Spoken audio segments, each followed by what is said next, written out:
Rodriguez, qui considère que les gains à l'échange ne sont pas automatiques. Mais connaît-il vraiment? Faut-il croire au pro qui la présente comme une nécessité absolue pour la prospérité économique, comme l'eau potable pour notre survie?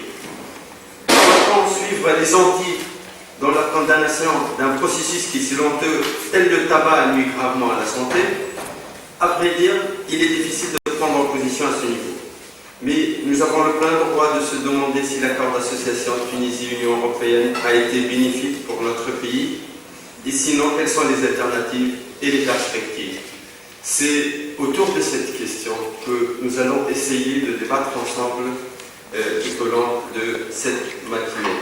Le programme sera comme suit: il y aura une intervention de l'ITES présentée par moi-même, une autre intervention de son Excellence l'ambassadeur Si Mahmoud Besrou et président de l'association Prospective et Développement, l'intervention de Simon Bental et l'intervention de Mme Michaela de Guigny et une intervention de Lotfi Bouzienne. Mais avant de commencer, je cède tout de suite la parole à Monsieur le conseiller du président de la République pour dire le mot de la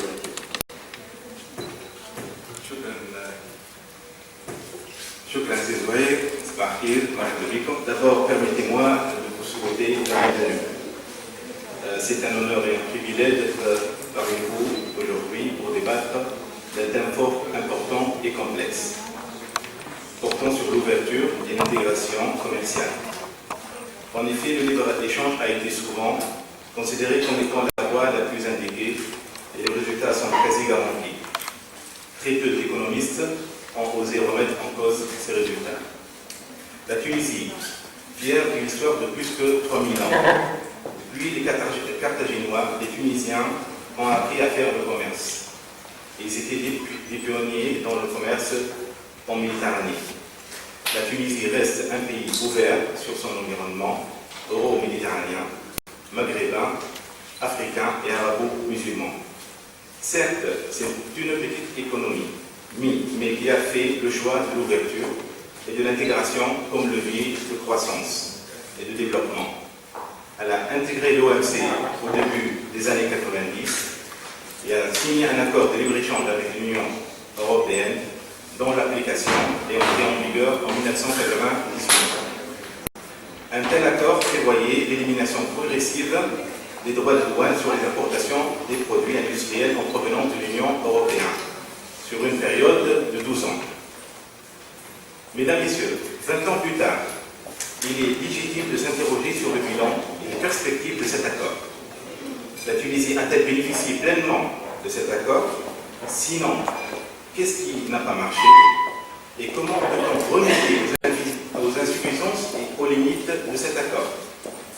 Est-ce que les mécanismes qui ont accompagné cette ouverture sont efficaces, tels que le programme de mise à niveau et autres outils d'accompagnement?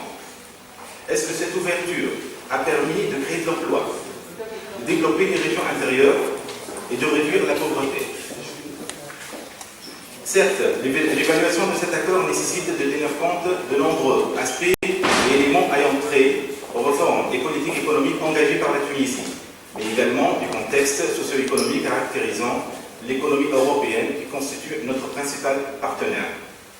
La conférence, organisée aujourd'hui par l'ITES, en étroite collaboration avec l'Association de prospective et développement, est une occasion propice pour débattre de ces questions.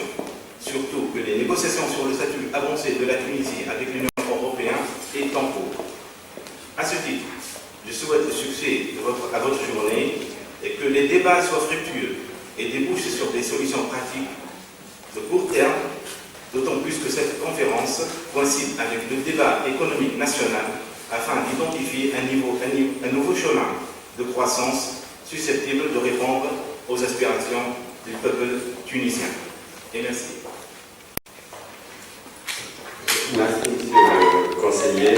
Donc, on va commencer directement par la présentation de l'ITES qui parle des manques à gagner fiscales dus à l'accord d'association